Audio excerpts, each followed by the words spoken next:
Здравейте! Знаете ли, че детокс напитките са приготвени чрез различна комбинация на вода с различни плодове, зеленчуци, билки и подправки, които се смятат, че подпомагат естествените процеси за прочистването на организма. Те често се използват за хидратация, осигуряването на витамини и минерали, които могат да подпомогнат функционирането на различни наши органи за елиминирането на токсините. И така днес сме решили да ви приготвим точно такава напитка, състояща се от следните продукти. За целта трябва да имаме литър и половина вода, един по-голям лимон, сокът на този лимон, който трябва да бъде изтиснат, 10 капачки от нашето прекрасно алое, 4-5 стръкчета джинджифил, настъргани, който обича, и няколко листа мента.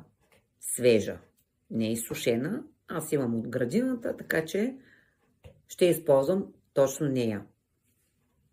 Започваме.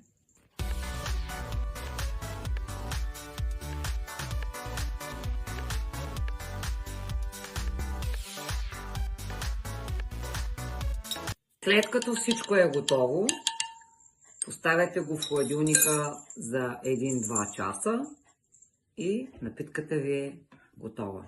На здраве!